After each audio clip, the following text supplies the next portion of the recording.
enjoyed Nonchalance, taking culture apart one episode at a time. A social commentary podcast on pop culture, fashion, film, and music. Hello, welcome to this week's podcast, where we talk about The Lion King, career concerns, and dystopian media. Well, I mean, it's so hot. I can't imagine like this. Never been like this. I mean, it must be boiling in London. I can't. It is. Imagine. Yeah, it's the hottest day. Ever recorded.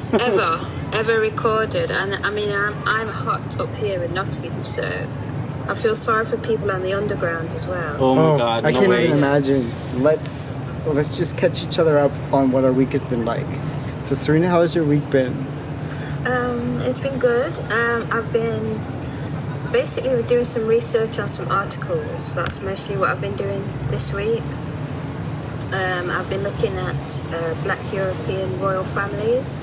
Oh, really? Yeah, which is interesting, and kind of putting together something for the Windrush magazine. So that's what I've been doing. And do you know when we might be able to see this? Like, when it might be published?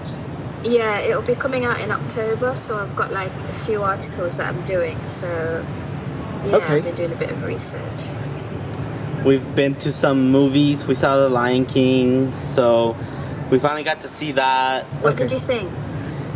I didn't think it was as emotional as the cartoon was, and I mean, I was a kid when I saw it, so I think there's differences there. I wouldn't say it was a bad movie. I liked everything about it. It just wasn't that emotional connection that I had with the cartoon.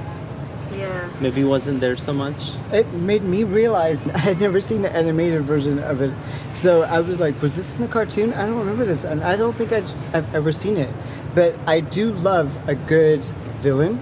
So I've gone through before and looked for like the villainy songs from The Lion King. Yeah, and Scar They was never very really good. resonated for me. But Scar, when he started singing, I was like, Rick, is this in the cartoon? Because this sounds really good. And Yeah. I think the soundtrack is amazing. Like, Beyonce's voice is amazing. I mean, yeah. and if I were singing a duet with her, as an actor does in the movie, Yeah. I would be so intimidated because it's like, hello, you're singing a duet with Beyonce. And but no, I mean, she's really good. Her character is like so confident. And I think for me, part of it was almost like watching a documentary, because the animals are so realistic, and sometimes you're just watching them like run through the habitat or like just do what animals do. And Yeah. my mind kind of drifted every once in a while. Like, I was like, I heard that. I heard that was a criticism, and my brother said the same thing, that it was like watching National Geographic. So, Yeah. you know. And I mean, So that's a did- testament, I think, to the quality, like the work that they did. But in the end, it came across as so natural. I was gonna say I don't know if I even thought of that part of it, because I was just thinking about like all of the lessons that it's trying to talk about, and the balance, and even Trey and I talked about how when he messes up and he goes to the Badlands and endangers himself and his friend, you think, oh, he's gonna get it from his dad, but it's a different conversation. His dad doesn't get reactive. And I thought it Yeah. was such a good example of parenting, because his dad, like, he's the king, he's the Lion King. And when his son puts himself in danger, his dad is so in touch with his own feelings that he's able to acknowledge to his son that I was afraid, you made me worried, and I was scared. And there aren't very many times that I was scared, but you made me afraid. And that had such an impact on his son as I sat there and listened, more than any kind of like scolding or, like physical punishment. I was just, wow, that was like a really touching moment. So, I mean... But you also read about how the story came from... Oh my, there's this so is much... Kimba.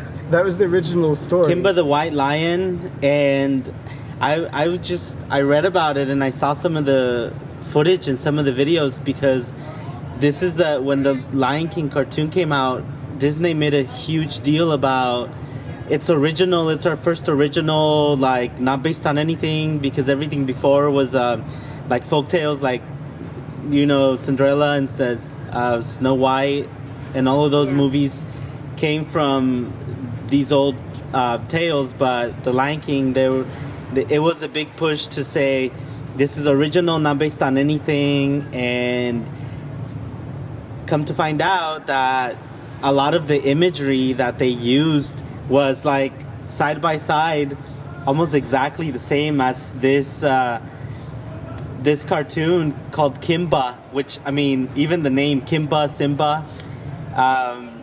So there were, I mean, the illustrator that did Kimba did say that Snow White and Bambi was the inspiration for Kimba. So he already, I mean, he was inspired by Disney and the animation and all of that, and to see that kind of come full circle, a little bit turned around and taken.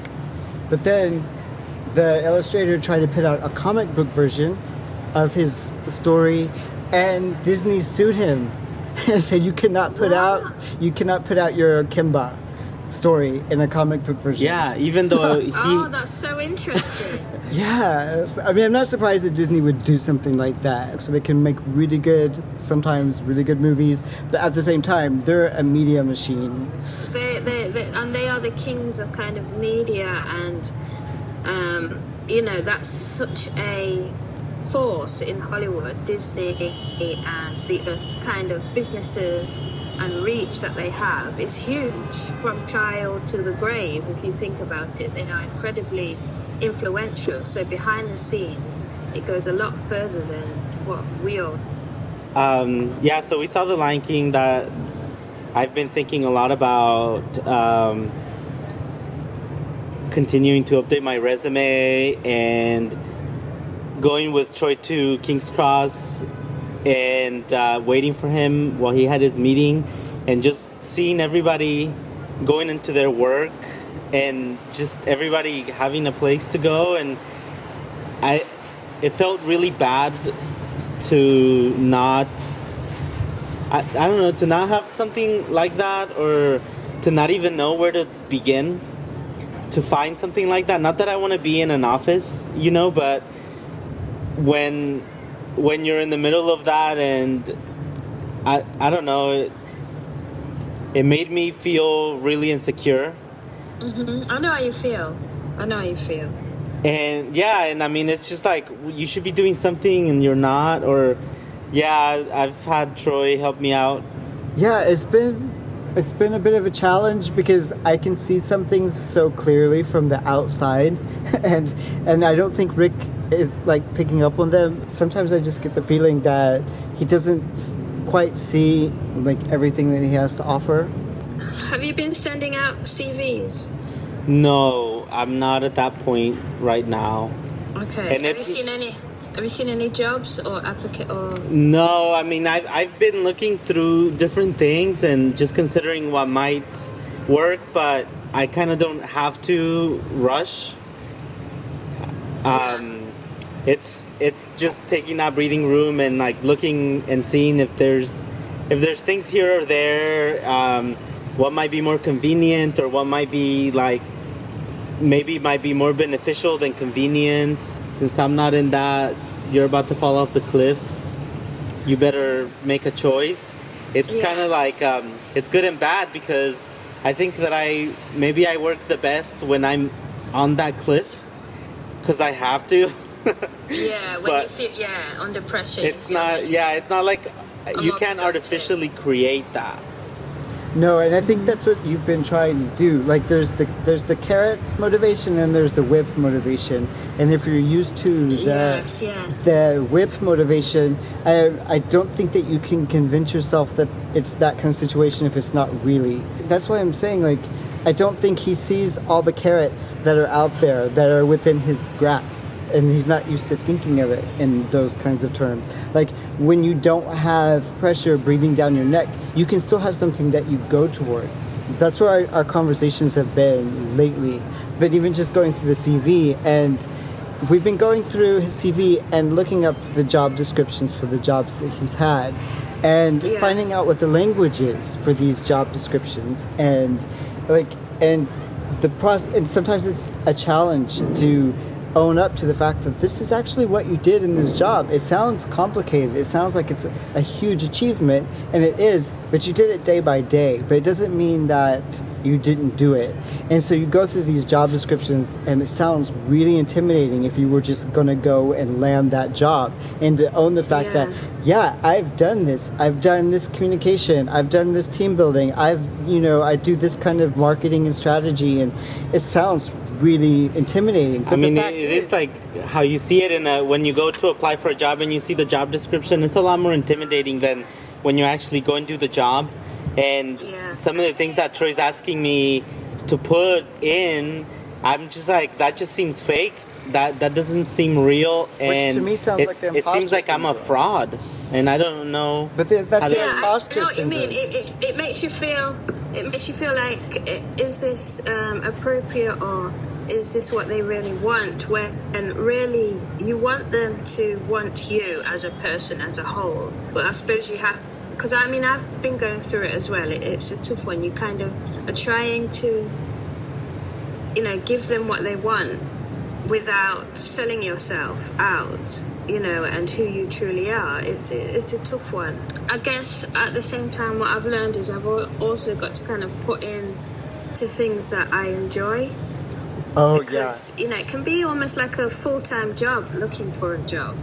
Changing your CV, filling in applications, looking for the right job application. It just goes on and on, preparing yourself for interview, going to interviews, what are you going to wear? It honestly can. So it is important to have these side things that you enjoy, because you never know, you can maybe meet somebody just from that enjoyment, and it's true. You never know. You put that out there, you enjoy it, and you might attract other people that also enjoy it, like in a similar kind of way, and it'll make a connection that you won't get if you're only focused on what you're going to wear to a job interview and how you're going to nail the questions that might be asked. So what have you been up to? My week, I had a meeting with my supervisor who's helping me with my ethnography, and he's going to help me design my field research. He said overall my plan for doing it makes sense, it's cohesive,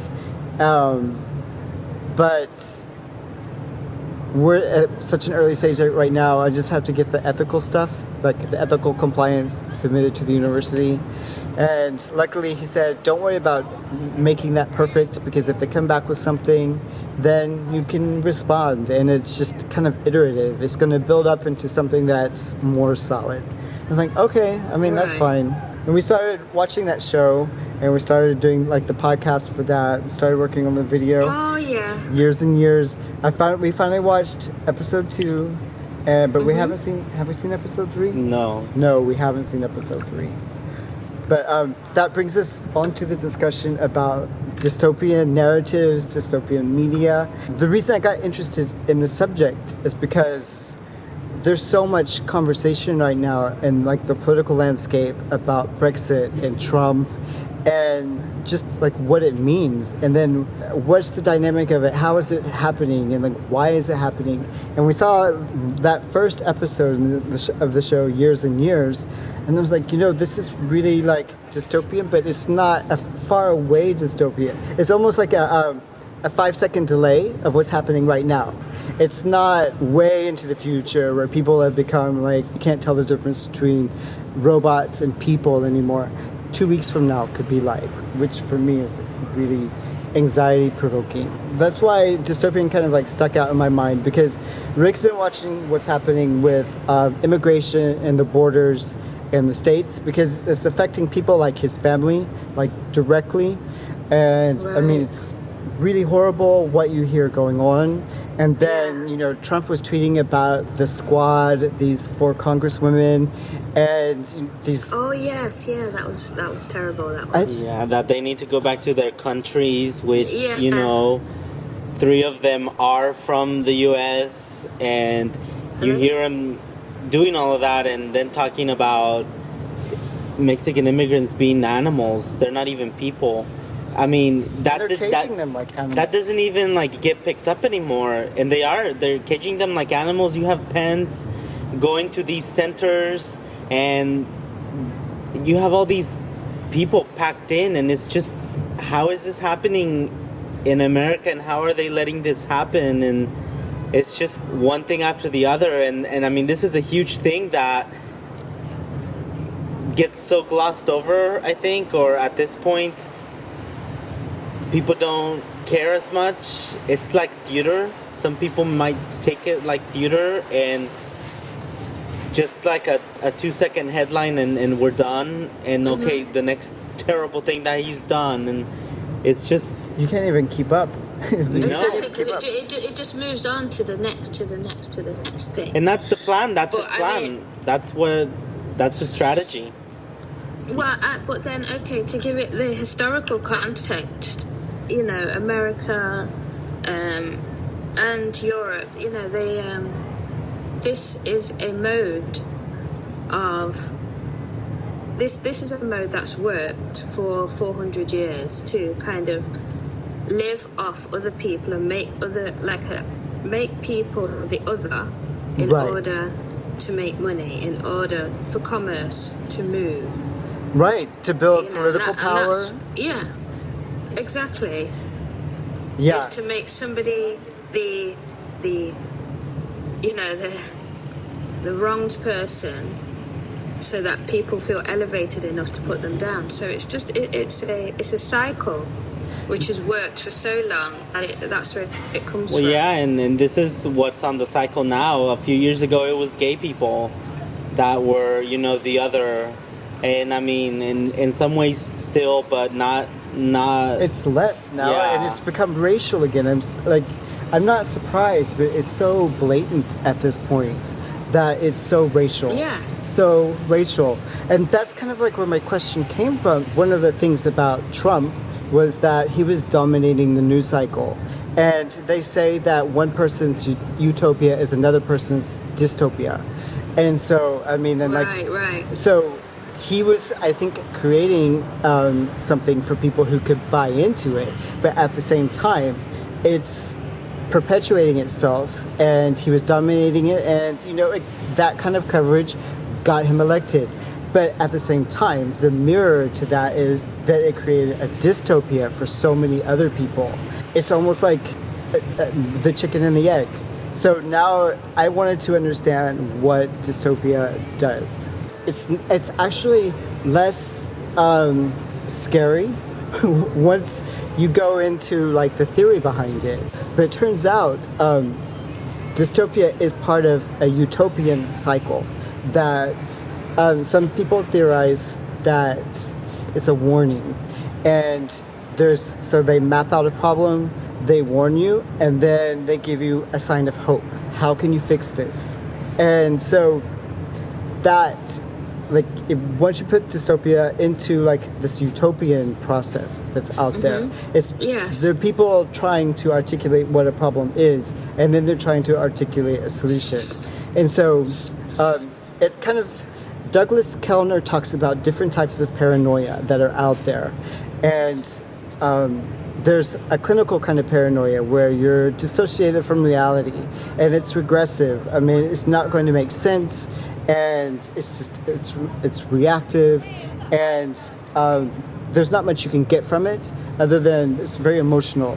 But then there's something called a critical paranoia, which is where you can be suspicious of like the politics of media and culture. And then there's something that like Salvador Dali had, which is a creative paranoia. It reacts to traditional powers with a type of mania that breaks down that power structure, and when looks and it aims to break down and attacks it with like these really adventurous inventions and these secret recipes, and in the end like this idea of like a heavenly kind of road to go down. So I thought that was a really interesting way to look at it. Yeah, that sounds really interesting, actually. what I thought was really interesting is that there's all this neutral stuff out there floating around, and at any point a utopian desire can go through and activate that neutral ambiguous material meaning, and then create a utopian narrative out of all of these elements, pulling it together, and then you try to get people to buy into it. I can understand. I can almost relate to what you're saying as well. I can relate to what you're saying. It makes sense. I mean, because you work a lot with representation, and that's the power of being able to create meaning and narrative in culture. And Exactly. So that's what sometimes people are trying to do, create like these ideas of utopia. Dystopia is just the flip side. Within dystopian narratives, there's usually a suggestion of what the problem is and how to fix it. Either you become more like the person who's oppressing you, or you like find a way to reject the system altogether, or you change who you see yourself as, and then you become something bigger, so that you can like protect yourself or thrive within a system that might be set up to be against you. Like Blade Runner, for example. Yes. It's you only find out at the end that he's the android that he's chasing, and he's chasing down other androids who are able to articulate these beautiful like experiences. This the one that he's been chasing this whole time is dying, but he talks about all the beautiful stories that he's encountered. You're identifying with what's supposed to be the other. You become the other. You're escaping what it means to be human. And it's like, oh, I've been identifying with a robot this whole time, and one of the robots just gave this very beautiful type of summary of what his life is like before, as it's flashing in front of his eyes, and then the life goes out of him. I would say I like The Matrix. Well, I find it interesting, The Matrix. I think that's a good narrative. I mean, I have to say, the reason I'm not into the dystopian and the utopian narratives are it's almost like a never-ending cycle. Like, inherently, it's almost as if it doesn't have a soul, if that makes sense. Like, it can't have one without the other. So it always seems pretty dark and anxious, those types of narratives. But I do see it in a theoretical sense. It's incredibly useful to kind of make sense of things, and especially media and creativity. Yeah, I can see what you're saying about the cycle. And I mean, it's it's because we were talking about The Lion King, and you can see how like Simba starts out as part of the established system, and then Scar, is that the villain's name? He comes through and he sets up a different system, and then Simba becomes the outcast, and then Simba has to fight against the system and like reestablish after everything's been ravaged. It's like, and so in the way that I like to identify the villains and see like their struggle against everything that you consider normal, Simba for me got to become a villain according to the established system. It's like a never-ending cycle, and that has to be used in all narratives, to be honest, in a certain type of way. But when it's literally, like Divergent or Hunger Games or The Matrix, sometimes it can be almost like you already know. For me, it's like I already know how this story, is going to go. It's what, and sometimes it can be a bit like you're saying, like it can make you anxious all the way through. Yeah, I mean, hopefully it doesn't become repetitive and boring. Like, if you know how it's going to end, then it's like there's a challenge for it to stay interesting. Exactly. That's, for me, sometimes it can be a bit like that. But like The Matrix, there's a lot of interesting points in that. I mean, and almost it's like a story of life, and just kind of making the decision, the red or the blue pill, and the oracle and the story. All different kind of symbols throughout kind of relate to life itself. And then going back to Years and Years, I think that was very interesting. And I will kind of keep watching that with you, because It's literally what's happening now. It's very near future, and it's interesting how they're almost setting us up for how we're going to deal with the next couple of years. That's exactly how I'm taking it. And Yeah. because It's exactly what's happening. it's like, okay, they're warning us, like, this is happening. Are you prepared for what you're going to have to go Well, through? Well, this is, and it's almost like films like The Purge. I mean, I haven't seen it because, Oh, yeah. because I'm scared of it. And Handmaid's Tale, it's almost writing the future, but maybe not so literally, but almost writing people's fears. Like, Well- this is how you're going to be. This is what you're going to be afraid of. This is what you should be afraid of. And that's something that concerned me, because there's the idea of social reality. That Yeah. there's like a physical reality, there's biological reality, but then there's something social reality. And that it may not correlate 100% with physical reality, but people have ideas in their heads, and it maintains the group, it maintains society, and it's the language that everyone starts speaking. We put these narratives out there, and if it catches on, then it doesn't matter what happened 2 weeks ago. This new idea is taking place, and it's going to Well, of course. it's like a forest fire. It can just start like that. And it just gets bigger and bigger and bigger, because what it does when you communicate, it's like you're setting lines and making tribes, so you know Exactly. what tribe are you in. Exactly. You know, so anytime people create, and it's especially true for politics, is that's what it feeds on. Let me ask Rick real quick. Yes, What are it's some of quick. your What do you think? What's some of your favorite or most impactful? Because some people don't like this media, like this type of story.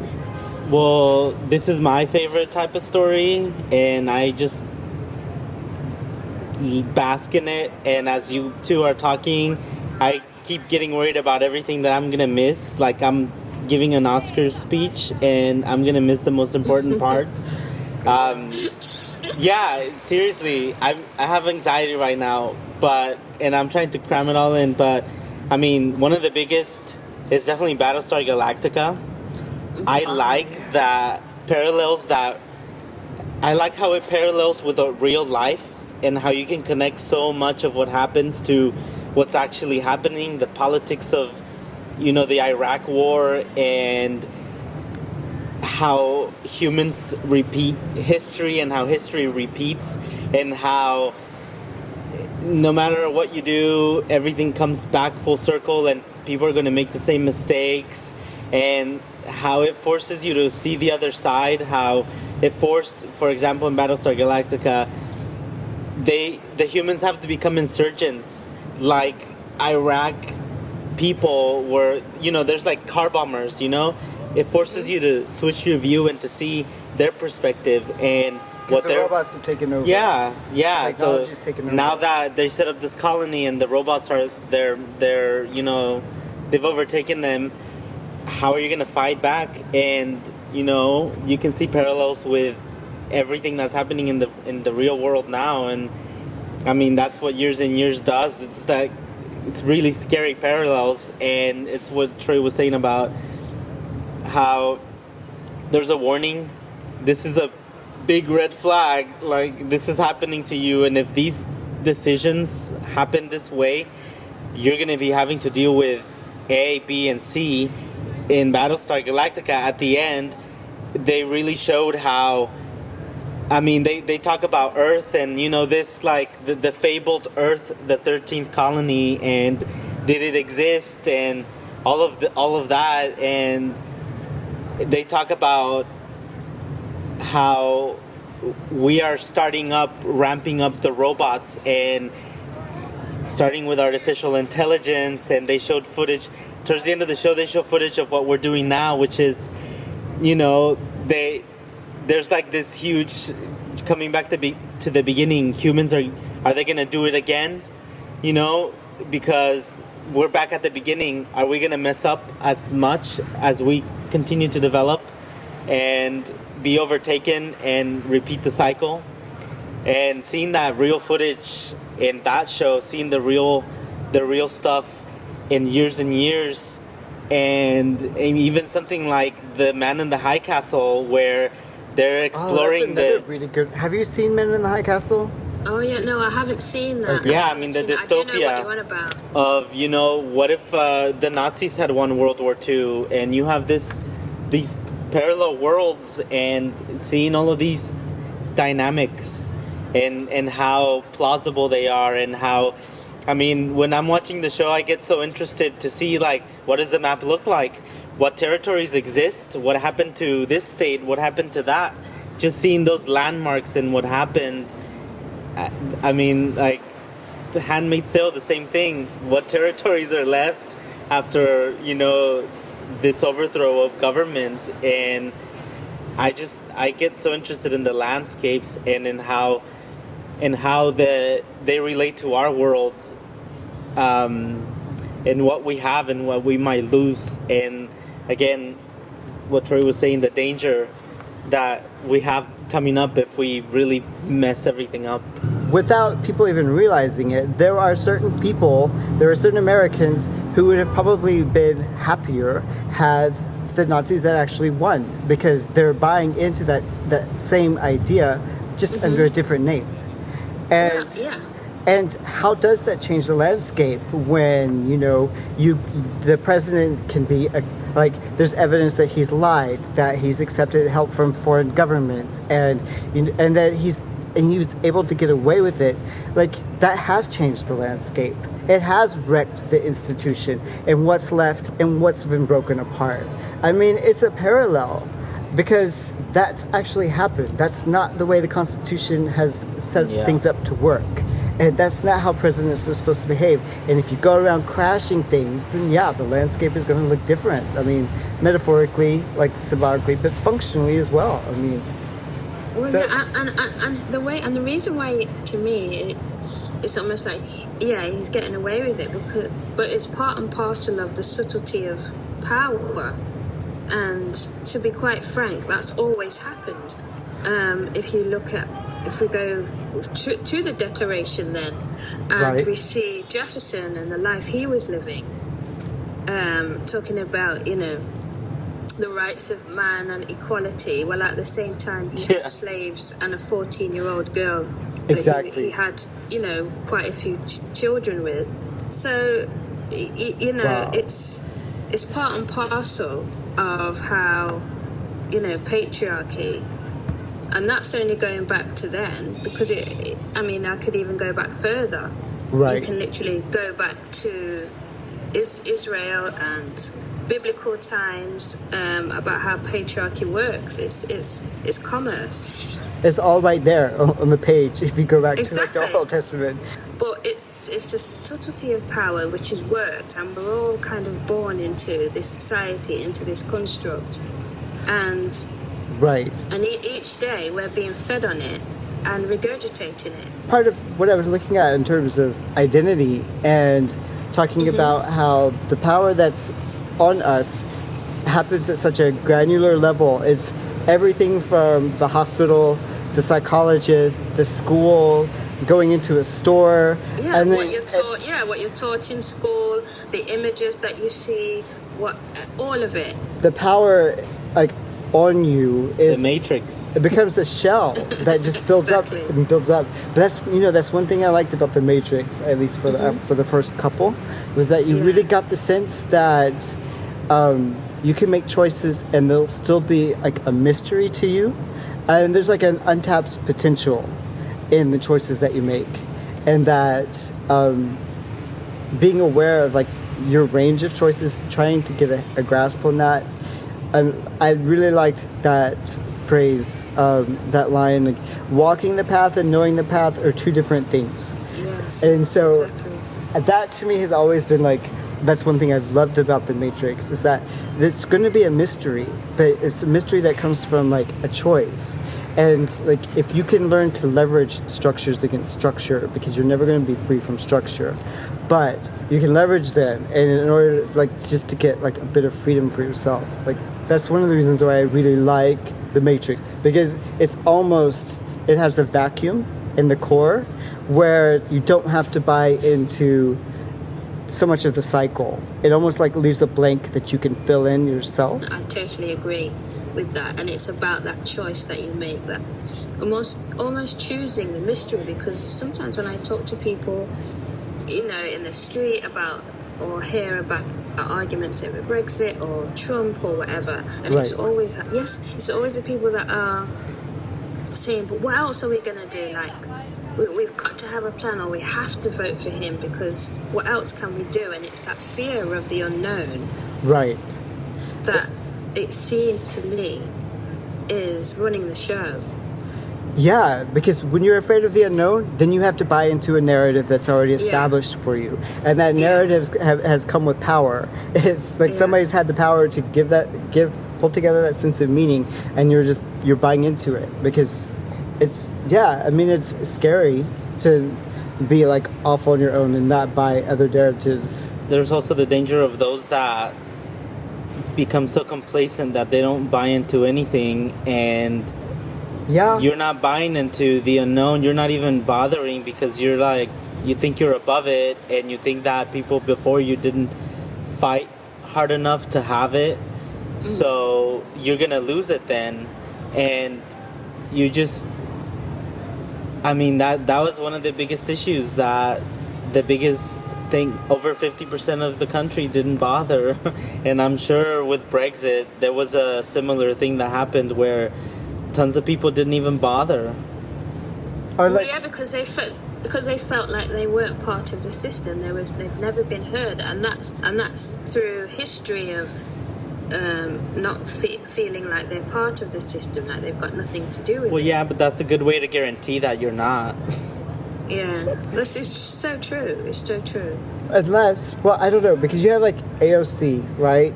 And you have the Squad, and they went in being very critical of even like the Democratic establishment and Nancy Pelosi, and said, well, you haven't done anything. That's what you always hear. They were so critical. So what's AOC? Alexandria Ocasio-Cortez. She's from... She's one of the new freshmen. She's from... she was one of the four New that York. Trump is tweeting against.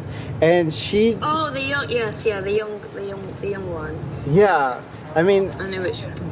In one sense, like, the narrative hasn't been entirely relevant for her, but she hasn't seen the relevance of the narratives that have come before her either. And that people you can actively be fighting against something, but that very fight becomes woven into a fabric that becomes part of something you can just see yourself not a part of. And so that Nancy Pelosi's fight with Republicans through the years becomes something that's politics as usual. Inside of it, it's very dynamic, and Nancy Pelosi's she's very smart, she's strategic, and she's trying to play chess. But if politics is never applied to you, you've never felt like it relates to you, then Nancy Pelosi's game just becomes part of the Washington D.C. game, and then you come in, you try to attack it. And without realizing that Nancy Pelosi made inroads for you to even be there, because she was a woman in the boys club. You think early on, when she was going in there and making inroads, that wasn't happening. Women were not there, were not playing the game, and to go in there and criticize somebody that way without realizing the opportunities that they've given you, even in indirect ways, that's really short-sighted. I wanted to put this question out here, and there's no wrong or right answer, but is this podcast dystopian? Seeing that we're trying to engage in a critical paranoia. What you mean this week, or in general? In general, because I feel like one of the goals of the podcast is to take apart culture, to be to understand what's not being discussed on the surface. So in a way, it's involving that critical paranoia. I think so. I think all media or all types of communication has a sense of that. Especially if it has an impact. But that's like the output. Right. So in order for me to carry on, for my ethics, it's about the internal journey of it, which is important to me. It's the input, like with my Instagram page, because Okay. you know, yeah, I'll get people saying all kinds of things on there. Like some people say, "Thank goodness you're not racist against white people," and then I'll get some other people say, "Oh, you need to do some more research. This doesn't make sense." You know, so I get both sides, Right. and that could sway me. But what keeps me going is my own interest, my internal, the way that I can actually just be creative. Right. No, I could definitely see that. And I mean, what do you think? well, let me get Rick's opinion. Do you think we qualify Okay. as dystopian media? I want to say yes, but I also want to say that I'm not sure if I understand what you're asking. Okay, I Yeah, guess it's a tough one, really. it's a tough one, but okay. Through the podcast, one, are we trying to make things better? Is that a goal? And by making things better, are we identifying problems and drawing people's attention to problems where other people aren't perceiving them? So we're almost paranoid in a way, like critically paranoid. Like everybody seems to be going along with something, but we're like, hold up, let's draw attention to this and pick it apart. Well, yeah, I mean, part of it is like us screaming at the wind, you're going the wrong way to certain things, because, I mean, we have our own views and they're our own. So I think anything that you're doing, in a sense, is dystopian, because there's gonna be somebody that doesn't see it the same way that you do. Exactly. Yeah, so it's almost like you can't help it unless you just completely have no point of view. Yeah, like- and then you're like a Yeah. vegetable at that point. You're talking about the Kardashians or something like. Yeah, I mean, Okay. like, or how the earth is flat or some crazy thing like Just that. keep an open mind. No, like, I'm not keeping an open mind about the earth. There's no two sides to a fact. You know? Okay. Yeah, no, I mean, I guess because to me, the reason the question popped up in my head was that the name, Destroyed Nonchalance, almost sounds like a dystopian thing, even though I didn't really think of It it does. like that. It does. Definitely. Yeah, I mean, the name. Dude, we didn't even say how the name came about, did we? All right. So we should wrap this one up. Oh, okay. Whenever, I mean, this. I think we could even do another one on the same subject in the future, maybe. Or Yeah, it's part such an two with interesting. this. I Yeah, mean, because there's loads that we could. there's so much. I mean, we talk about the politics, but you have like Day After Tomorrow talking about climate change and how we're gonna get to the point where everything goes to hell, or Westworld and the dystopian. Yeah, or we end up at like the way of War of the Worlds, and Yeah. where we're literally like running down the streets in a turning to dust. Who knows? Exactly. yeah. I don't want to send everyone. No, but Any it's kind so of interesting, negative- and I think we can definitely talk about it more. Okay, well, Yeah, good. I think so. All Okay. right. Well, thank you guys. It's been fun. I really enjoyed this Yeah. conversation. And I Yeah, hope this is good. all of our listeners have found it interesting. All right, so let's say bye. All right, bye. Thank you for listening. We hope you enjoyed it. Make sure you subscribe to our podcast. We put it out weekly. And follow us on social media. We're on every platform. Instagram, Twitter, Facebook. We're everywhere. Everywhere.